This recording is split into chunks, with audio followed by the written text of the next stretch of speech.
without further ado, this is an interesting time. We are constantly in a changing environment. The ground is shifting beneath our feet as early as today, or as recently as today, with the news about Kraken US. And so we're all here for a purpose because we see that crypto is here to stay. And we're here to talk about how that's going to look in the next year, the next 18 months. And so I'm excited to introduce our speakers today. And we have my boss and our CEO, Edward Redford, CEO of Zero Hash. Joaquin Ayuso, head of crypto and Web3 at Neo. Go ahead and wave. Hi. There we go. We have Tracy Meng, head of crypto revenue at Plaid. Tom Brown, partner at Nika. And Andre Herrera, Chief Compliance Officer at Juno. So thank you all so much for joining. We will be together for 45 minutes, and we promise there will be cocktails and food right after this. So thank you very much for being here with us. Now to kick things off, I'm going to ask each of you, we'll start with you, Andre, and just go down the line, to tell your story. So in a couple of sentences, tell your story about your company and your journey into crypto. All right, well, my name is Andre Herrera, and I'm the Chief Compliance Officer at Juno. And basically, we are an easy, secure, compliant gateway into crypto and Web3. And my background, I've been in financial services for 31 years. 18 of those, I was Chief Information Officer of a bank here in California. And the way I got into crypto, actually, it came through marijuana. Not by consumption of marijuana, but I worked for a regulatory technology company, and I really like the kind of like the excitement and the challenge of higher risk industries, and that's why it came into crypto. Thank you. Joaquin? Great. So I'm Joaquin. I head crypto and Web3 for Neo. We've been working with Zero Hash for quite a while already. We have a long-standing relationship. I got into crypto back in 2011 when we started mining Bitcoin then. We started mining Litecoin as well when it came out. And then right after Dogecoin, and I programmed my first smart contract in Go in the testnet before it was the mainnet was live. And ever since I've been involved in crypto, but my sweet spot is in fintech. I built a payments company, a couple of neobanks, and then I ended up at Neum, where they basically acquired my last neobank, and we started building the crypto products then. And ever since, we're here, just building a lot of crypto stuff. And I'm going to ask all of us to speak up so that everybody can hear in the room. And if we can ask one of my team members to have the music turned off. Thank you so much. Did you hear me? Yeah. Yes, but speak loudly, Tracy. Okay. Sounds good. Thank you. Hi, everyone. I'm Tracy Meng. As Candace said, I am the head of crypto revenue at Plaid. I got my start in crypto, similar to Joaquin, actually, in fintech and payments first. So I spent a lot of time at Google in the early days building out Google's first payment products. This was in the early days of tokenization and figuring out how to digitize payments. From there, I worked at checkout.com, PSP, but also very crypto forward. And that's actually when I penned some of the first partnerships deals, including the one with Zero Hash. And then from there, moved on to Plaid. But I think it's that journey in payments that has really made me excited about crypto from the perspective of how we can solve things like, high cost cross-border money movement, the time it takes for money to settle. These are the things that you see the good, the bad, and the ugly when you work in payments for long enough. And a lot of these things are what makes people like us excited about crypto being able to solve those problems. And so, that's how I got involved, and excited to be here. Thanks for having me. Thank you. Tom. So I'm Tom Brown, the odd person out, I think, on this panel in a couple of ways. One, I'm a lawyer by background. What? Yeah. You dress so well for being a lawyer. That's always been part of the brand. I started my career defending Visa from antitrust attack. And I actually did my first crypto project in the late 90s. I wrote a paper with a law professor at Stanford on patenting the means of value exchange. And one of the families of patents that we covered in that paper were the David Chaum DigiCash patents, so the public key, private key UX that is the foundational layer of crypto, and have been involved in the space ever since. Was attorney to before moving to Nike as a partner in 2021 and investing in Zero Hash. Was an attorney to a bunch of companies in the space and directly or indirectly invested in a number of crypto businesses. So that's me. Thank you for investing in us. And Edward. Awesome. So I'm Edward. We founded the company in 2017, so quite a while ago. Always got to remind myself, the news today and other things. People who've been in the space for quite a while kind of just narrow your emotional bounds. And that's, I think, part of it. Ignoring some of the froth, but also ignoring some of the fear. So, our thesis is very simple. Every financial services company in some form will be a crypto business. And then more broadly, as consumer brands adopt Web3, we're starting to provide that sort of infrastructure. So we service groups such as DraftKings on the consumer brand side. Most recently, for example, on the payment side, powering Stripe's Web3 gateway. So we really service quite a cross-section of clients. And that's really founded on the basis that crypto is a technology, not in and of itself an asset class. Thank you, team. And so what we're going to do today for this discussion, this is going to be a dialogue, a conversation. I'm going to throw a question to one of you, and I know you're going to jump all over each other to say, no, I want to go next, and that's totally fine. But let's start off by talking about the elephant in the room, the news that just came out today. And we are in an ever-changing environment, most recently, with Kraken US. And so, Edward, with this constantly changing environment, with this news, how is this impacting product innovation in crypto? Yeah, I think that's a great question. I think a lot of what's going on in the ecosystem right now, whether you look at the banks or you look at really any part of the ecosystem, is to create such a threshold or such an overhead of interacting with any digital asset company that it effectively puts people off.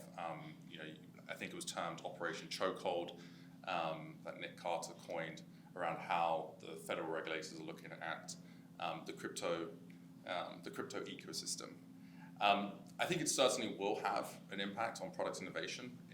We're obviously a B2B2C business, so we've been talking to quite a few, for example, brokerage firms. So we service, for example, Tastyworks, one of the largest brokerage firms in the US. They're clearly not going to be looking at crypto in the same light, given this news. But I think I'm bullish on the overall space, in particular staking. If you just look at the fundamentals around staking, I think it's really, really important that a lot of staking occurs in the United States and it isn't pushed offshore like other pieces. So I think we've got to be careful about overreacting, firstly, but also regulators not enforcing rules purely through enforcement. And this is definitely a moment of lessons learned. And so I'm going to throw in the next question to you, Joaquin, and this is, what are the pitfalls that you'd recommend avoiding when setting up a crypto program? That's a good question. First and foremost, don't think like you would think 4 years ago that crypto is kind of like a wild, wild west that you can do whatever you want. That doesn't happen anymore. And regulators are very savvy on where to look at and how to look at. And if they're not, and I'm talking on a global perspective, not only US specifically, where there are not regulators within the crypto market, they'll look at the banks and they'll choke through the banks. They'll send letters to let the banks know, hey, we're looking at you. So the banks are the ones then that are going to limit the actions that you can take, because in the end, crypto can be its own thing, but without fiat, crypto is very hard, right? You need to on-ramp to crypto and you need to off-ramp from crypto. So if you don't have the banks or the payment networks in your side, it's going to be really hard to make it happen. So one of the biggest pitfalls is to ignore that and just go ahead and try to think that you can cut a partnership with a bank and then they'll ignore the flows that you throw through them, but they don't. They actually look at them and they'll stop them immediately if they see. So being compliant is one of the major themes that we see today on the buildup of new crypto, especially on the payment side. And Andre, I know that Juno has been an interesting journey over the past few months as well. And so any pitfalls that you would recommend avoiding? Well, we're talking about regulatory. You mentioned Operation Choke Point. And so, I worked in a bank for 18 years, and the regulators don't necessarily tell you to get out of something. However, they start putting some pressure on you, and maybe you want to open up another branch, and maybe that application is taking longer to get approved. And so the regulators definitely have their ways of influencing financial institutions. And with almost any other product, I can go out to the FFIEC's website and get a full examination manual, best practices, guidelines, checklists, if you want to do car loans, mortgage loans, pretty much any other banking product. But if you go out and, all right, give me the examination manual for crypto, well, things start getting a little cloudy, there. And so the regulatory environment is going to be changing. It's going to be changing very quickly. And it's going to be a big challenge for all of the companies in the crypto space to be able to adapt and move fast to stay in compliance. And actually, my recommendation is to get ahead of that curve and try to anticipate what those regulators might want next. And Tom, I'm going to throw the next question to you. And so we can't have a conversation around trust in crypto without talking about FTX. And so how has FTX and the fall thereafter, how's that had an impact on trust, and particularly from an investor's perspective? How are you looking at the market? Thanks for the easy question. And so having been in and around crypto, since 25 years, right? There have been a lot of ebbs and flows. I would say, on my personal Richter scale, FTX, because of the degree to which Sam Bankman-Fried had invested his reputation and the company's reputation in establishing themselves as a brand that could be trusted above a space where there was a fair amount of chaos, I think it is the most damaging failure, certainly since Mt. Gox, and the only one for me that sort of rivals it. And this is a crypto name that some might define as not being real crypto, and we can get into what is or isn't real crypto, because I think that sort of sits in the back here. Is anyone remember eGold? Yeah. See, so This is the true test of who's been in crypto. Exactly. The OG crypto. Yeah. So to some extent, what I think of as the Satoshi blockchain and Bitcoin emerged as a reaction to the fact that that eGold, which was a system to tokenize gold that sat in vaults in Bermuda, was being used as a payment vehicle for, among other things, child pornography. And the team, the core team behind eGold, was indicted and put in jail. And that more or less stopped innovation related to truly tokenized payments on the internet for 5 years. The impact of FTX isn't that significant, but it's at least for me, it's probably the second most important event in the space after eGold. And so how does that have an impact on your perspective as an investor? How are you looking at the market now? Again, right, sort of the odd person out. I'm a lawyer, right? Not an investor. You're an enigma. Yeah. I think some of my partners would say I'm iconoclastic, which if you look it up is not necessarily a positive.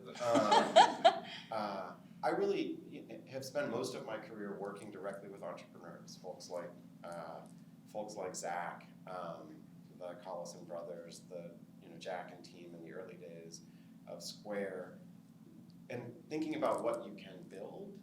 And I think if you think and focus on what technology can enable, and then what are the things that can be unlocked from a policy and regular standpoint to realize the benefits of those technologies, you're going to find great projects and great entrepreneurs to support. And so for me, that is that's my lodestar. That's why I was excited to support Edward. That's why, I've spent the last 6 months obsessed about changes to an obscure bit of law that I can't stop talking about. It's called the UCC, just to let the secret out. But Very obscure. yeah, it is actually kind of weirdly obscure, even though it's foundational. So that's sort of where now is as exciting a time as ever. If you have a focus on the things that you think are ultimately going to create and generate value. And Edward, since Tom trusts you, I'm going to ask you next. How has the last few months? I know we've been in crypto winter for a little bit longer than that now, but how has that impacted trust in the industry? I mean, it's a good question. I mean, people tend to be relatively reactive. So the amount of requests from partners, from banks, you mentioned banks, from regulators, from investors has increased exponentially. I mean, the pendulum swung. I mean, we were well set up. We didn't have any balance sheet loss to FTX or Genesis or any of these other pieces that have occurred. And so, in terms of trust, I mean, I think it's about transparency, having an open dialogue, talking about the things that we do well, talking about the things that the industry can improve, and just being transparent. And from a partner perspective, Tracy, I'm curious to hear how you're viewing all of this. And Plaid has been really deciding trustworthiness for your partners for years. And so how do you determine trustworthiness, and particularly in this kind of environment? Yeah, I think our criteria have changed a lot. And we talked about FTX, we talked about lessons learned, but I think these days we, and I think generally, in the B2B space or even from a consumer standpoint, people care a lot about track record, right? It's not just about you being a crypto genius or being some sort of prodigy. It's about, do you have the experience, do you have the competence, and do you have the ethics to support me well as a business or as a consumer?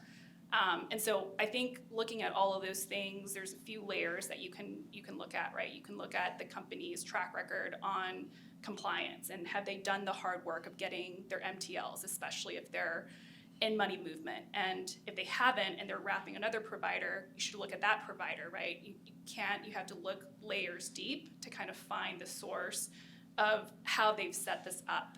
And then I think the company itself, do they have the track record of serving customers well? Do you have, customer references? Do you have history and time that is proven over and over again that you can be trusted? And then I think it also boils down to the individuals, right? A company is made up of individuals. It's the CEO, the board, the compliance team, the people within the organization that are making decisions. Are they trustworthy? Do they have the track record of competence and ethics and experience to kind of be the checks and balances within the organization? We've seen some areas where this has really faltered, and I think we need to go back to the fundamentals, or the reaction is that we're going back to the fundamentals of checking off on all of these things before we move forward. Thank you. And Andre, I'm going to come to you next. Yeah, I'd like to kind of add on to that a little Yeah, bit. go for it. And so, vendor management is so important, and the way that you vet out your vendors. And I started in Juno about 3 months ago, and I look at things differently now. And I don't see that we have vendors. I see that we have partners. And so these are partnerships that we're forming, and we have to work together in that.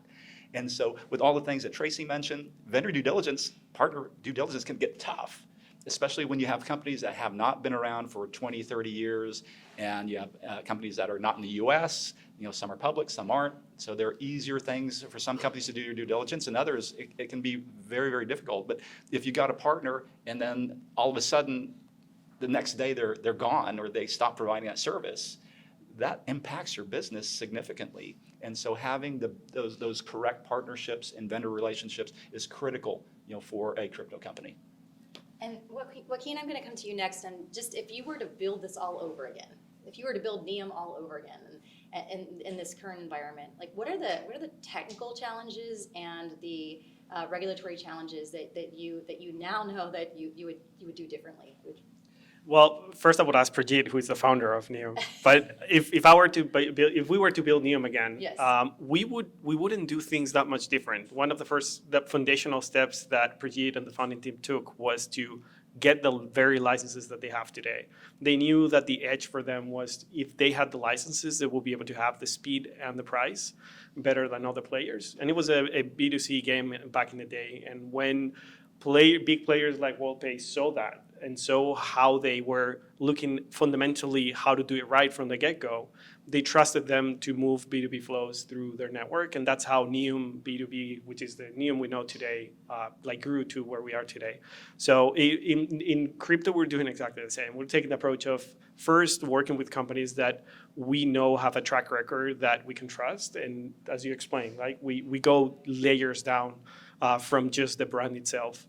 And then from there, we start building our ecosystem around. So we're applying for the licenses, we're getting our infrastructure partner with our friends, and we're getting things moving forward in the same way we did in the beginning. So we would approach it the way that the founders approach it in the beginning. And I'm going to throw the next question. This is going to be between Tom and Edward. You can decide amongst yourselves. Who is going to survive and thrive? This is the $1 million question right now. Everyone's like, okay, who's gonna be around tomorrow? So from your perspective, who's gonna survive and thrive? What kinds of companies? Always the easy ones. At least I let you guys decide. Yeah. So we like other venture funds do a CEO summit, and last year we brought the CEO of DoubleWeb. So this was May 2022. Before we're way past winter at this point. This is the crypto ice age. Long before that had sort of set in and revealed itself, and he walked through the story of being in the digital ad space in 2001, right?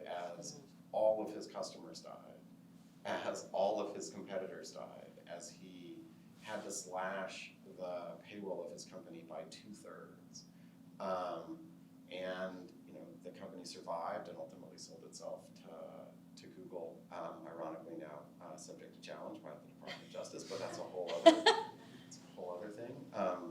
Many billions of dollars. I appreciate your legal disclaimers to each of your comments. That's great. Many billions of dollars of value realized for investors and employees. And I think one of the lessons that I took from that story, and it goes back to where I sort of started from, right? Like the courage and conviction of the founder is a key ingredient in success. People having to make hard choices on a daily basis across the entire organization. It puts an incredible personal toil. At some level, you wouldn't wish that journey from 2 people, 3 people with a great idea to public company on your worst enemy. The best companies are going to be led by the best founders. That's kind of a truism. I think a second piece, and this is hopefully won't seem dismissive, we just can't underestimate the role of luck in all of this. And part of how character of founder and luck combine to create great companies is luck will at some point give you some small advantage, and then it's the job of the founder to compound and compound and compound on whatever sort of small edge you had. And I think you can look back across the history of the great businesses born out of what we would call Silicon Valley, and that sort of interaction between small advantage and sheer force of will and determination of the founder come back over and over again. Like, to some extent, that's the story of Google. It's the story of Plaid, it's the story of Stripe, it's the story of Square, and I think those that emerge victorious on the other side of the crypto ice age will share those same dimensions. I think what's really important is knowing what you say no to, right? That's been one of the big lessons of the past few months. What did you say no to? And I'm sure it's tough for a lot of people in crypto saying no to certain things. I think we never conceptualized it in this manner, but effectively saying risk-adjusted returns on revenue, right? There's a lot of money that could have been made in lending, but when it blows up your business, that doesn't look like a great rate of return on that revenue, right? So I think being very clear about what you do and you don't. And that's a combination, I think, of the team, but also the investors that you bring in, right? Like that's taking a long-term view on this space and trying to avoid as much as possible the hype cycle. And it ultimately, it starts with us and it continues with us. And so Tracy, I'm going to come to you next, and I'm just going to say, what is it going to take to rebuild trust in the crypto industry and within crypto infrastructure?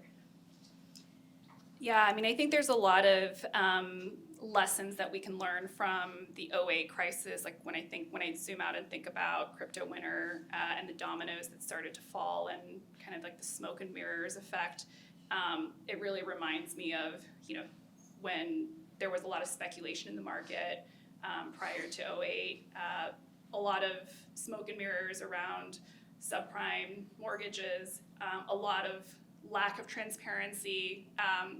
And I think in order to rebuild the trust, I do think that transparency and education is just so paramount. Like we think, you look back, look at Terra Luna and this concept of algorithmic stable coins, right? Sounds decent, stable coins, that sounds good, but is it really pegged to the dollar, right? And these are the questions that nowadays, like we in this room and in the crypto community need to ask each other. We need to keep each other accountable. And I think as the infrastructure players, we need to be on the forefront of communicating these types of things in a very clear, plain English way. We all know that crypto, Web3, blockchain, it's very complex. And I think this is opportunity for bad or incompetent actors to kind of hide behind jargon and, sort of like this barrier of like, hey, you can't touch us and we know what we're doing, you don't.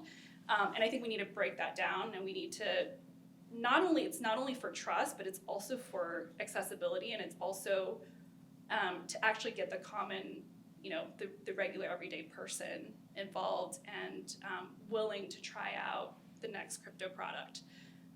So I think all of those things really just ultimately boils down to transparency and communication.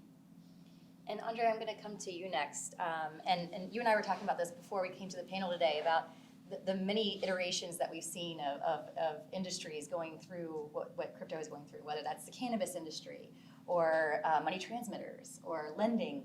You had just mentioned Tracy. And so what are the steps that you've seen industries take, or that you'd recommend that industries take from a regulatory perspective to clean themselves up? Okay, well, I spent about 8 years in the cannabis space, and I do see a lot of similarities between that space and what's going on in crypto. Maybe about 5 years difference in time. And so in those early days, the bankers didn't know what to do, the regulators weren't sure what to do, the operators weren't sure what to do, and so there are all these big question marks. And so what I recommend is that everyone needs to set the bar as high as they can, and just act like you're a bank, and handle the regulatory and compliance aspect seriously. At the end of the day, you're a compliance company that just happens to be in the crypto space. And so, no banking regulations, things like, Reg E and all your KYC and CIP, rules and regulations. And so, make sure that you're up to speed on those things. And time will fix things. And as time goes on, actually, I welcome more regulation in the space. And so when you have less regulation, there's less trust. One of the common phrases has been transparency. And so the operators need to be very transparent about what's going on. At Juno, we have a UDAP policy for unfair and deceptive acts and practices. And so we're very careful about what we say. Everything that we say, we want to make sure it's clearly understandable and that it's not deceptive at all. And so I think everyone needs to set the bar to the highest standards. And over time, as regulations come in, I think that's the key to this industry turning around and getting out of our crypto ice age is ultimately going to be additional regulation and transparency. And Edward, I know that you're writing a blog post series on this right now, and so what are your perspective? From your perspective, what are the best practices that the industry should be? Yeah, I mean, look, I mean, it's kind of ironic about the crypto space, right? That it's a decentralized system, and then centralization is one of the key risks that we see. I mean, I think one of the things that we're thinking about is how do you actually leverage the technology to give greater visibility, right? So, like a lot of exchanges, like a lot of platforms, there's a degree of omnibusing, not with your own funds, but customer funds. So how do you give customers or platforms that we service, right? So we're B2B2C. How do we give the businesses downstream at least some visibility? I mean, the reason that people don't do it is because of the cost of transferring things on chain. So there's a degree of cost versus visibility. But one of the things that we're working on is to at least give the businesses, the platforms, their ability to say, this is your address for all of your customers, and you can clearly reconcile that with your own records. So I think, regulatory pieces are one part of that story. I think also leveraging the technology that ultimately underpins this is also part of it. And, I think us and others have, to a degree, over-centralized for good reason. When ETH these were 2 years ago, and Elon Musk went. I can never remember this. I can always remember this weekend for the rest of my life. When Elon Musk went on SNL, and ETH fees went crazy, and that's just not you cannot have a non-centralized system in that place. But ETH has transformed itself. We now have layer 2. So I think everything's about pendulums. Clearly, I think there was an over degree of centralization. I think part of it is now starting to come back and leverage some of the core technological foundations of this space. And I'm going to open it up to the audience in just a minute. So I know you've just been sitting on your hands like, oh, I really want to ask a question. You're going to have an opportunity. So go ahead and conjure it up in your head. And when you have the question ready to go, stand up so I can see you. And I'll ask you to say your name, your company, and the question that you have for the panel. I'm going to give you a minute. I'm going to ask them one more question just so you can prepare yourselves. Okay. I'm going to throw it to you, Joaquin. We're going to ask this of everybody. Why now? I mean, while the crypto curious are walking away, why are you doubling down in crypto now?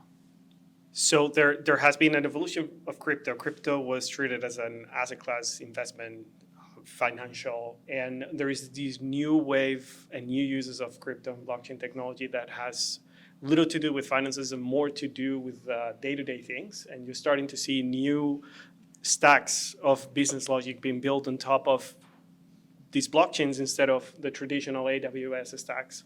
So there's going to be, that is enforcing a migration from central exchanges to new verticals, like on-ramping and off-ramping is going to become its own new vertical, because all these people, instead of going to exchanges for the crypto, they now want to use the crypto in different things.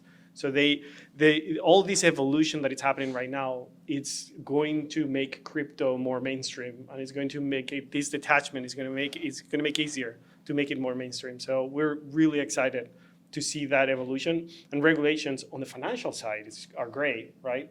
But it's going to be hard for the regulators to discern what is a project that it's financially regulated and crypto projects that don't need financial regulations, but because of this like blanket regulation, they're going to fall in the same place. So we are cautious of that, but we are excited to see that kind of change happening. This is a jump ball. Who's taking it next? Because everybody gets to answer this one. Why are you doubling down?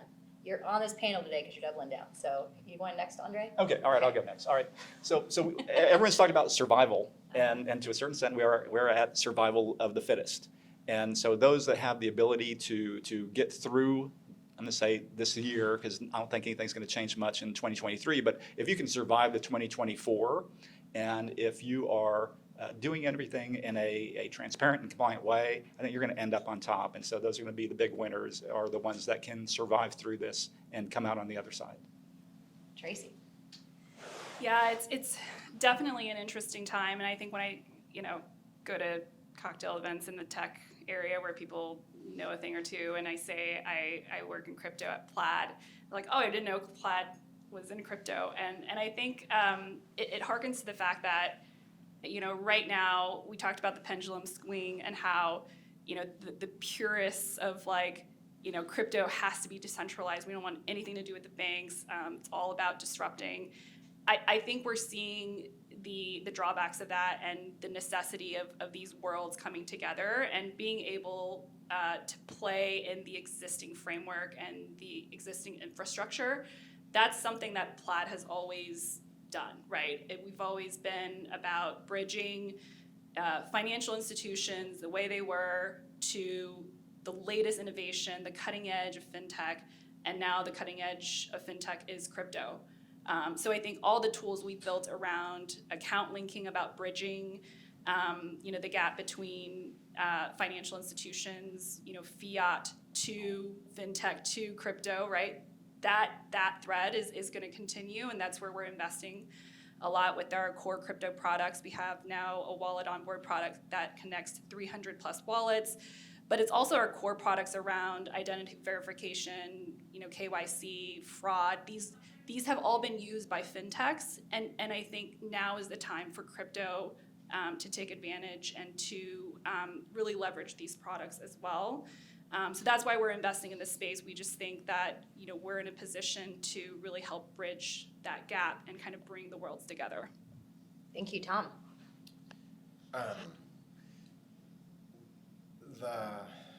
So I think there's there's sort of two questions that I think anyone who's sort of building in the space needs to be able to answer. The first, and I think this is a struggle for the space generally, is what is crypto?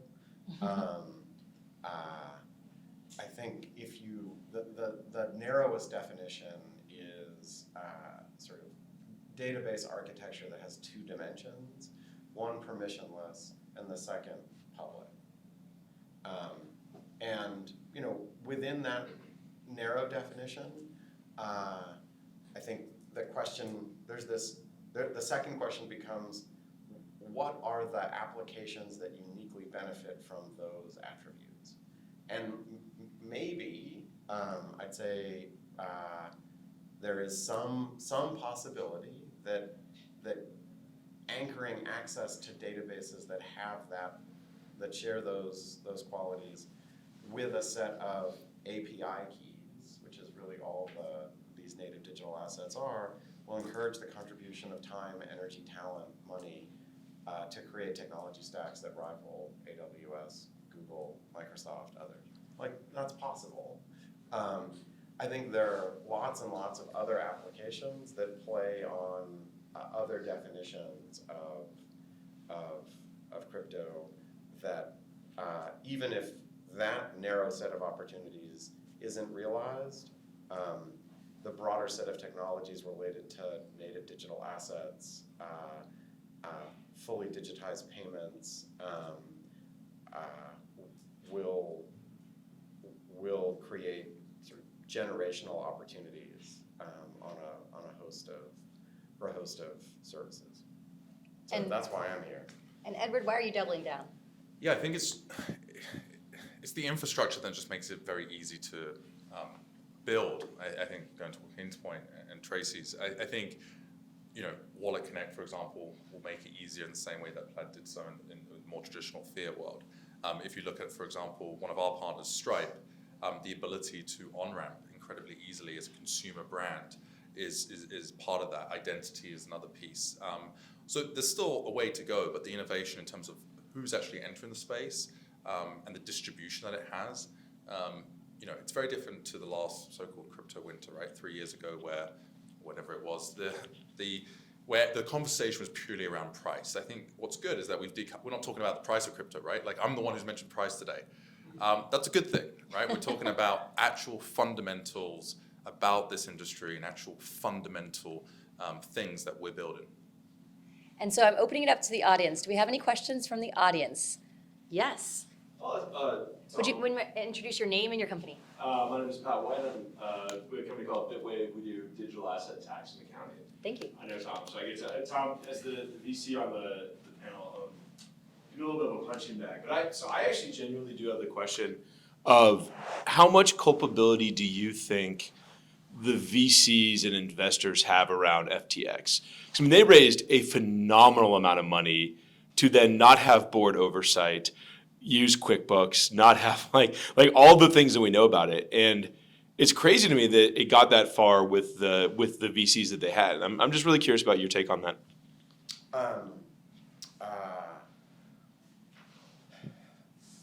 Gosh, that's, another softball. He's got a sign on his forehead that says, "Ask me the hard question." That's Yeah, good. kick me. So I think am I the only lawyer in the room? Oh, I'm a lawyer too. Oh, you're a lawyer too, okay. And he's Yeah. a lawyer. Are you a lawyer? Oh, wait, no.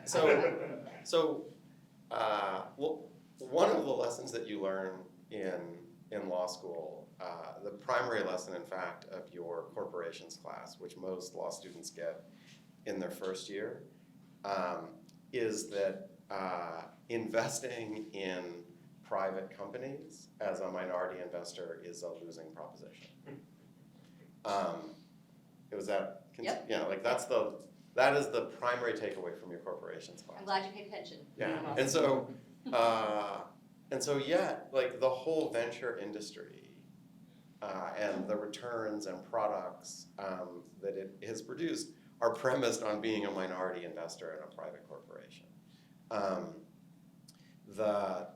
Ultimately, what you find when you read enough of those cases, or you litigate enough of those cases, or you live through the highs and lows of a private company that somebody else owns the majority of, like, and it comes back to this the second of the two words that we're here talking about is trust. Like, ultimately, these things work because you're investing in trustworthy and backable people. And it is quite clear that that was not the case with respect to Sam Bankman-Fried. How much responsibility should we allocate to those that were unfortunate enough to have invested in him and promoted him? I think society is clearly going to hold them somewhat accountable. I will say that I would like to think that I would have had both the moral courage and the bullshit detection meter sufficient to have identified it. But that's easy to say in retrospect. A lot of VCs have been saying that in retrospect. Like Chalmont had the whole thing about it. So yeah. I mean, it's a tough thing to write a check and know, notwithstanding what board role you have or what observer role you have or what information rights that you have, you do not have control over those people or that entity. I mean, investors are one part of that story, I think, right? So 1/3 of congressmen accepted money from SBF or some affiliated group, right? If you look at the Super Bowl, right? We've now got no Super Bowl crypto ads this year, right? So people were making money and people were greedy. I think it goes back to kind of the too good to be true story. We were competing with FTX white label. And it was pretty hard to compete with FTX white label. They gave $100 million to a group that we were close to signing a deal with. That's really fucking hard to compete with. Secondly, right, we knew a partner. They flew out the entire leadership team on private jets. And, they showed them a good time. But you know what? They went there and they came back and they actually called me after they got off the private jet and had a nice time and said, yeah, your T&E budget needs to increase. But aside from that, they said, look, we got there. And we sat down on some plastic tables in a tent in the Bahamas. And they couldn't really talk about what they did, where the money was, what happened. And so there was just like a fundamental piece. And I think it's kind of an element of trust in your gut. I think it's an element of, that the old axiom. Sounds like Fire Festival. Yes. I made the mistake of Hope you guys get fired back. We have time for one more question. One more question from the audience? And if not, I've got one. Okay, so this is a fire response, so like just a few words. It is, what is the day today? February 9th. It's February 9th, 2024. It is exactly 1 year from today. What does the industry look like? What does your business look like? You get to give us like 5 words or less, okay? So like this is not, we're not pontificating here. We're just fire response. Who wants to jump in first? 1 year from today, what does crypto look like? Well, I guess I'll start.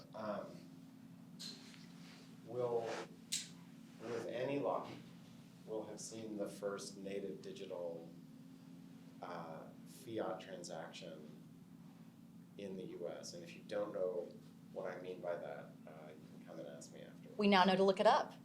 You just got your first tip here, everybody. Okay, thank you. Who's next? I was gonna say, fewer, better players. Awesome. Sounds like a headline. Yeah. If there's any reporters here, that's a good one. We're going to see a lot of more mainstream consumer use of crypto and a lot more corporate use of crypto. A lot more. Now that the playing field is going to be more regulated and more trusted and more transparent. Yeah, it's going to be completely different. I think all your crypto curious are going to be back in. And so I think 1 year from today, things are going to be a lot different in a much positive way. Yeah, I think broader usage, less speculation. And I'll say legitimization of the market. And so with that, we are at time. I know there's some questions. I invite you to come up. I'll ask the panelists to stay up here for the next 5 to 10 minutes to answer any questions the audience has. We are so grateful that all of you came for this conversation. This is the first of many Mission Trust discussions that we'll be having at Zero Hash. Please hashtag Mission Trust with any photos you take tonight or any quotes that you took tonight. And we look forward to engaging you in this conversation. So thank you very much to our panelists for joining us, and we'll look forward to having cocktails and food with you out in the lobby. Thank you and good night.